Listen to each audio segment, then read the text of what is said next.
A member of the Trump administration told a British politician visiting Washington last week, "Britain used to not contribute that much, but you were a good ally. Now you're contributing nothing, and you're not even a good ally." That's where the special relationship stands right now.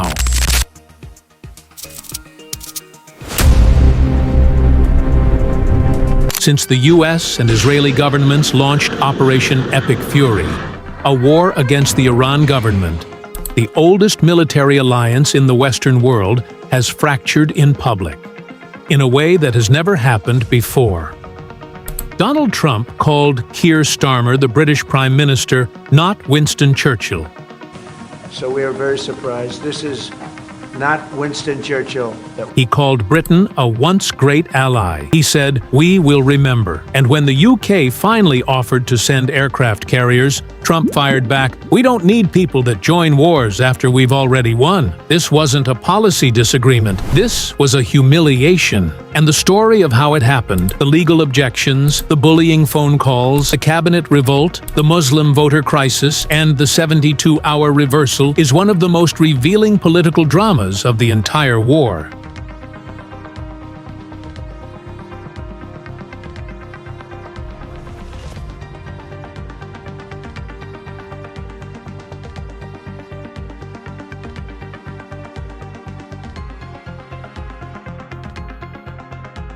In 2025, Trump and Starmer had a functional relationship. Starmer visited the White House, bringing a letter from King Charles inviting Trump for a state visit. But he also asked me to bear this letter and bring it to you. So can I present the letter from the King to you? Thank you very much. Am I supposed to read it right now? Yeah, please do. They signed a tech deal at Chequers, and the special relationship was operating on a level of mutual respect. But then, the cracks started to form. Trump slammed Starmer's Chagos Islands deal as great stupidity, even though his own State Department had approved it. Starmer pushed back on the Greenland tariff threats, and he called Trump's comments about Allied troops in Afghanistan insulting and appalling. Each disagreement was minor. Just a case of two leaders disagreeing on policy directions. None threatened the alliance. Then, Iran happened. Iran is having an impact in the Middle East and beyond. Before the bombs fell on February 28th, Trump asked Starmer for two things: Diego Garcia, the military base in the Indian Ocean, and RAF Fairford in England, the hub for America's heavy bombers. Starmer said no. His Attorney General advised that the strikes could violate international law. Without UN authorization or a clear self-defense case, launching from British territory would make the UK complicit. Starmer, a former director of public prosecutions, took the legal advice seriously.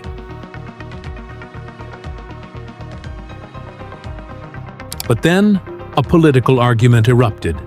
The Spectator reported that the defense secretary backed Starmer. But Rachel Reeves and Ed Miliband made it quite difficult. The discussion came down to whether a positive relationship with the United States was a good thing right now for the party, and many people concluded that it was not. Security sources called Miliband's approach petulant, pacifist, and very political. One said, "He fundamentally doesn't like Trump, and he doesn't like this Iran thing." The UK government made a decision not to participate in the war. Trump's reaction was immediate. He told Bloomberg he was very disappointed in Keir. Then added the line that cut deepest: "This is not Winston Churchill that we're dealing with." The phone calls that followed between the two leaders were described as scratchy, understatement for bullying. Trump was reportedly very angry, demanding, "Why won't you let me use the bases?" Britain's deputy national security advisor was sent to talk to the Pentagon, and he got both barreled.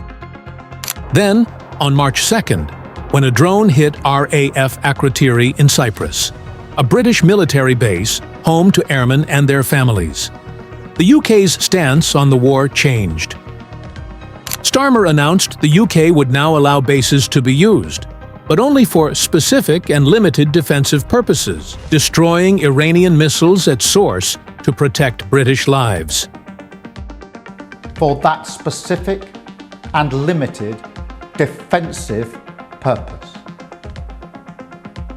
We have taken the decision to accept this request to prevent Iran firing missiles across the region, killing innocent civilians, putting British lives at risk.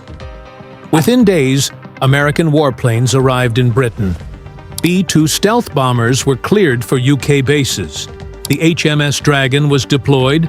Typhoons and F-35s were sent to Jordan, Qatar, and Cyprus. The UK shot down drones in Jordanian and Iraqi airspace, and the HMS Prince of Wales was placed on high readiness. Britain joined in on the war. They were just 72 hours late. Trump still wasn't satisfied, because for Trump, the crime wasn't being late. The crime was hesitating at all.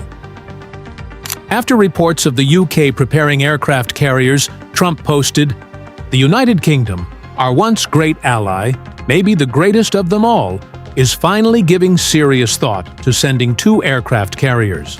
That's okay, Prime Minister Starmer. We don't need them any longer. But we will remember, we don't need people that join wars after we've already won." On Air Force One, "We don't need them. It would have been nice 2 weeks ago." We don't need them. It's not the right time. It would have been nice to have had them 2 weeks ago. Once great ally. Past tense. We will remember. An explicit threat. A former Downing Street advisor told The Spectator, "The way we've behaved towards our allies in the last week means no one cares what we think, and we have zero capacity to shape things." That sentence is the eulogy for British influence in this crisis. But here's what makes this more than a diplomatic spat.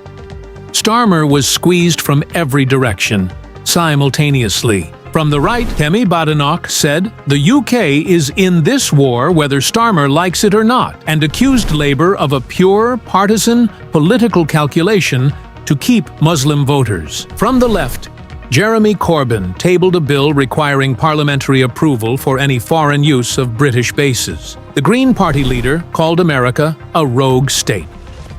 From Muslim voters, Labour lost Gorton and Denton, a seat they'd held since the party was founded in 1906, to the Greens, driven by anger over Gaza and Iran. It must be noted that 111 Labour constituencies have significant Muslim populations. At a Ramadan iftar in Parliament, Starmer told Muslim attendees the UK was not involved in the offensive strikes, and called them the face of modern Britain. When Trump was asked if Starmer was pandering to Muslim voters, he said, "It could be." From the polls, YouGov surveyed 4,132 British adults on March 2nd. 49% opposed the US military action, only 28% supported it. On the specific question of UK bases being used, 50% opposed, 30% supported. And by March 9th, opposition had risen to 59%, with support dropping to 25%. Before the war even started, 58% of Britons said they didn't want the US launching strikes from British bases at all. Starmer tried to thread the needle, say no to offense, yes to defense, satisfy Trump, satisfy his party, satisfy the polls. In the end, he satisfied nobody. The Green Party leader nailed it. He tried to look tough on Trump, but failed to condemn the illegal attack. Then he let US bombers pit stop here, and now he's dragged us into the war, and still managed to damage our reputation with the USA in the process. Let's step back from the drama. What Starmer tried to do, say no to a US president on legal grounds during wartime, is something no British leader has done in the modern era, not even Harold Wilson, who refused to send troops to Vietnam, but still quietly let the US use bases. Starmer said no, publicly, citing the law. During a live bombing campaign, it lasted only 72 hours. What does that tell you? It tells you the special relationship has a direction. It flows one way. When Britain says yes quickly, it's called an alliance. When Britain pauses for 3 days, it's called betrayal. An ex-RAF officer who flew combat missions in Iraq stood up in Parliament and told Starmer, "Thank you for doing right by our service personnel." That's the Iraq lesson, a generation that remembers what happened when Britain said yes without asking questions. But the lesson of this week is that saying no has consequences too. Britain is now in the war anyway, but without the credit, without the influence, and with a president who has publicly told the world that UK loyalty can no longer be assumed. If the closest, oldest, most culturally aligned ally America has can be publicly broken for asking a legal question before joining a war, what message does that send to every other country considering whether to push back? It sends the message Trump sent. We will remember. That's not an alliance. That's an ultimatum dressed as one. There is a case that Starmer was right. The last time Britain followed the US into a preemptive Middle East war, it cost 100,000 lives and destabilized a region for 20 years. A leader who checks the law is not a coward. There's also a case he was catastrophically wrong, as that initial hesitation signals weakness. Allies must act together, or not at all, and 3 days of delay achieved nothing except damaging the most important relationship Britain has. Both cases are legitimate. The question is, which side you weigh more heavily? The principle or the consequence? Was Starmer right to say no? Or was the hesitation a strategic disaster? I want to hear from the Americans and the Brits watching this, because I suspect the answer depends entirely on which side of the Atlantic you're on. This is Redline. Like and subscribe for new videos Monday and Thursday.